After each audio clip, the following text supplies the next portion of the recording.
बिस्मिल्लाहिर्रहमानिर्रहीम। अस्सलाम वालेकुम। सर्दियाँ आ गई हैं, हमने सोचा कि हम साग बनाते हैं। अब हमने ये साग लेके इसमें तकरीबन हमने 3 किलो सरसों का साग लिया है, 1.5 किलो पालक का और 1 किलो बथुए का साग लिया। 3 साग मिला के हम धो के अच्छी तरह से उसको उबलने के लिए रख देंगे। अब ये तकरीबन 3 से 4 घंटे इसको उबाला जाएगा। इंग्रेडिएंट्स में जाएगा ये नमक हस्बे जायका, 2 चाय के चम्मच कुटी हुई लाल मिर्च और 1 चाय खाने का चम्मच ये हल्दी जाएगा।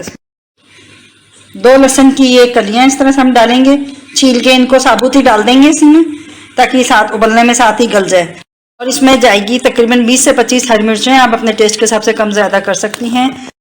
आधा किलो टमाटर हैं जो कि हम इसमें डालेंगे। इसमें ज़्यादा लाल टमाटर नहीं डलते, थोड़े से ये हरे से जो होते हैं ग्रीन कलर के टमाटर डालेंगे।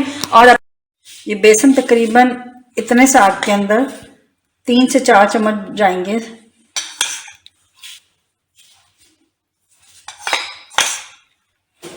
और अब इसके बाद इसको हम ग्राइंड कर लेंगे। 1 गिलास पानी डाल के हमने 10 से 1 मिनट इसको हमने पकाया है, तो इस तरह की कंडीशन में आ गया है भैया।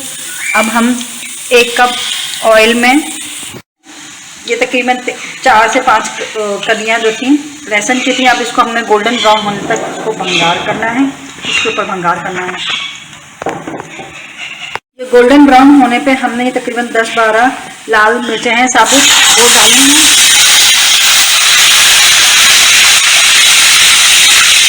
ये अच्छे से पक जाए तो फिर हम इसके ऊपर भंगार लगा देंगे।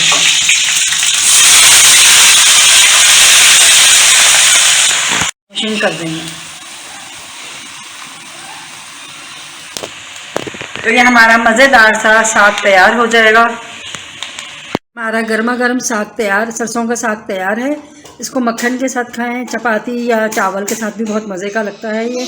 हमारे चैनल को लाइक करें और शेयर करें। अल्लाह हाफिज़।